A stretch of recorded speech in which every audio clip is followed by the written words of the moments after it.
Step number one, skim the text. Guys, PT reading fill in the blanks में context बहुत ज्यादा important है। So आपको जैसे कि कोई reading fill in the blank screen पर दिखता है, you have to look for context, यानी कि आपको टोन समझनी है पैसेज की, आपको टॉपिक समझना है सेंटेंस का, बात किस बारे में हो रही है।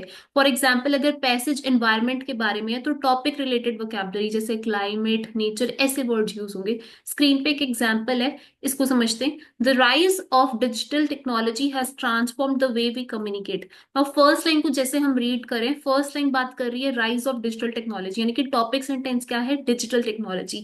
लाइक दिस, जैसी स्क्रीन पे कोई पैसेज आपको दिखता है, try to understand the topic sentence. With the advent of smartphones, people can now interact instantly regardless of their location.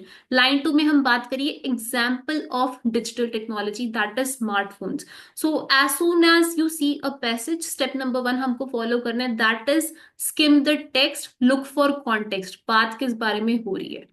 Moving ahead, बात करेंगे स्टेप नंबर टू की, very very important. Identify the blank and analyse the sentence. इस PT reading fill in the blanks में positioning of the blank बहुत ज्यादा important है।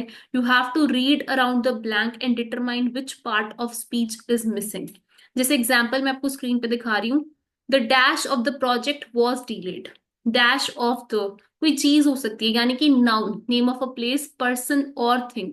So आपको हमेशा जो है ब्लैंक की पोजिशनिंग देखनी है, आपको डिटरमाइन करने, नाउन आ सकता है, एडजेक्टिव आ सकता है, एडवर्ब आ सकता है, यानी कि कौन सा पार्ट ऑफ स्पीच आ सकता है। हमारे ऑनलाइन ट्रेनिंग प्रोग्राम में हम स्पेशल ग्रामर क्लासेस के थ्रू आपको पार्ट्स ऑफ स्पीच और जो भी इंपॉर्टेंट ग्रामेटिकल टॉपिक्स हैं वो भी कवर करवाते हैं। सेकेंड एग्जाम्पल देखते हैं, ही डैश एन इम्पॉर्टेंट डिस्कवरी। अब यहाँ पर आप देख सकते हैं, पढ़ के पता लग रहा है कि कोई वर्ब आएगी। So always try to look for the positioning of the blank and that will help you in determining कि कौन सा part of speech आपका आंसर होगा। and along with it articles बहुत important role play करते हैं।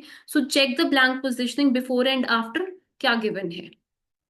एक एग्जाम्पल आपकी स्क्रीन पर है, हम स्टेप बाय स्टेप एग्जाम्पल से ये भी समझेंगे कि कैसे हमने मुश्किल क्वेश्चंस पे स्टेप अप्लाई करने हैं।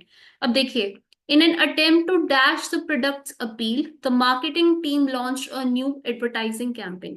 टू के बाद वर्ब आती है फर्स्ट फॉर्म में। कि ग्रामर का रूल है, 10 ग्रामर शॉर्टकट्स की वीडियो जो है मेरे यूट्यूब चैनल पर ऑलरेडी अपलोडेड है, अगर आपने वो चेक नहीं करी है do check it. Now let's see, verb in the first form decrease या इंक्रीज आ सकती है, राइट।